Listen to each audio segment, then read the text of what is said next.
Stand in the heart of Prague 700 years ago, and you would already see a city carved entirely from cold grey stone, faith and fire. This was the Gothic capital of Central Europe, a city of towering spires, ancient castles and craftsmen ruled by kings who dreamed in stone. Behind these ancient walls, an empire once rose, and inside these narrow streets, ordinary lives quietly shaped the history of a continent. By the reign of Charles IV, medieval Prague had quietly become one of the largest and most powerful cities in the whole of Europe. Above the crowded rooftops rose Prague Castle, a fortress of towers and courtyards, silently watching over the winding river far below it all. Inside its thick stone walls lived kings, bishops and soldiers, while outside its gates, the ordinary city struggled simply to survive each day. From the castle hill at dusk, the torches flickered slowly. Guards paced the ramparts, and bells rang out across the sleeping valley below. The old castle was never just a home for royalty. It was truly and always the beating heart of an empire, stretching across all of Central Europe. Every single stone in its walls had been carried by hand and laid by workers who would never live long enough to see the fortress finished.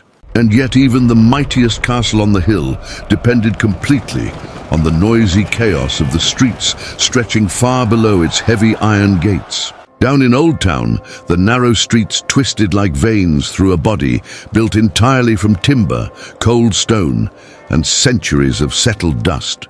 Merchants shouted their prices over bundles of raw wool, sacks of grain, and heavy barrels of wine hauled in from distant and dangerous roads. Pigs and chickens wandered freely between crowded market stalls, while barefoot children darted through the crowds, chasing coins and scraps. The air carried the smell of roasting meat, spilled ale, and the sharp tang of fresh leather being cured just around the busy street corner. Beggars, priests and noblemen brushed shoulders in the square, each one quietly playing a part in Prague's crowded, ever-changing theatre.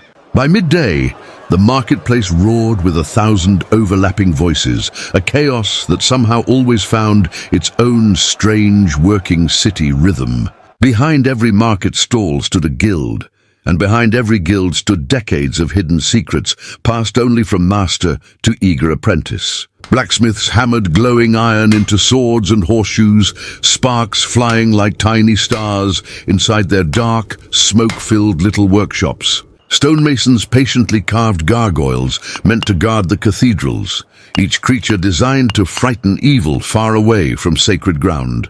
Bakers rose long before sunrise, filling the cold morning air with the warm smell of fresh baked bread drifting through the empty streets. To join a guild was to earn a deeply respected place in society, a badge of honor that could take an entire lifetime of hard labor to achieve. These craftsmen built far more than simple objects. They quietly built the very identity of a city determined to outlast every enemy it faced.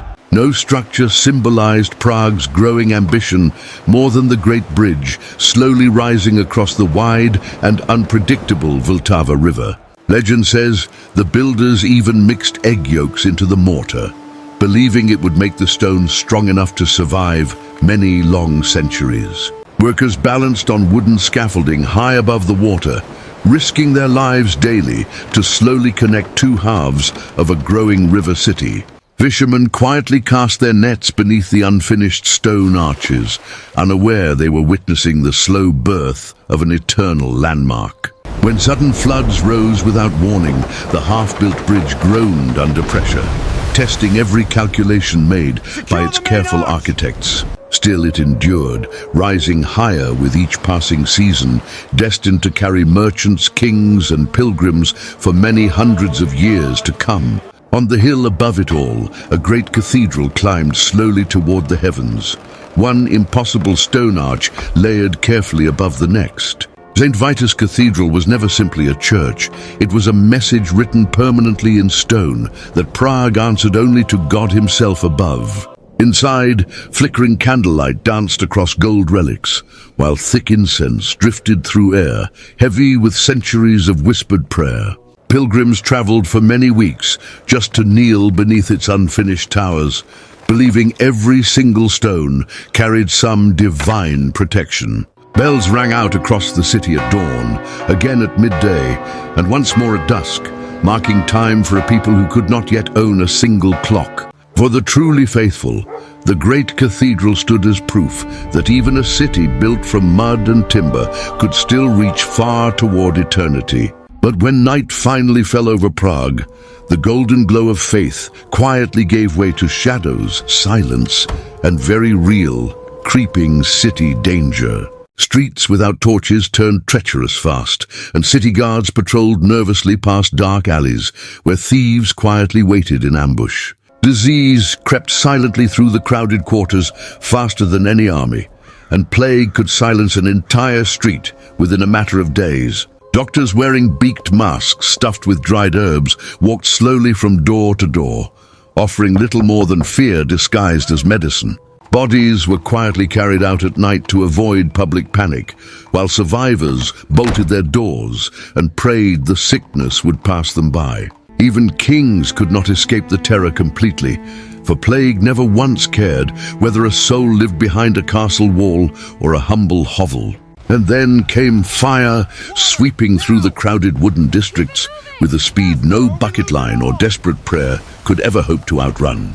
Entire streets of Old Town vanished completely in a single burning night, leaving only blackened frames where proud homes had once stood tall. Survivors rebuilt almost immediately, slowly replacing burned timber with stone, determined never to lose their city to flame ever again there.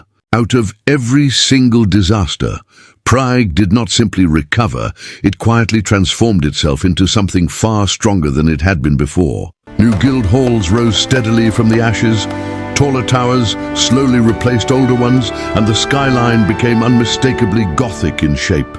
Generation after generation added their own stone, their own craft, their own stubborn refusal to ever let the old city fall silent forever. By the time the very last cathedral spire was finally completed, many centuries had passed since the very first stone had ever been laid down. Kings had died, plagues had come and gone, and terrible fires had quietly rewritten entire neighborhoods, yet the old city always rose again. And yet, despite fire, plague, siege, and centuries of quiet hardship, medieval Prague never once stopped reaching slowly toward the open sky. Walk those same ancient streets today, and beneath the modern crowds, the echo of hammers, prayers, and market voices still quietly remains. If you want to walk through another lost medieval world next, tell us in the comments which forgotten city we should explore together next. And if these journeys through history move you, please subscribe, because the past is always patiently waiting to be walked through once again.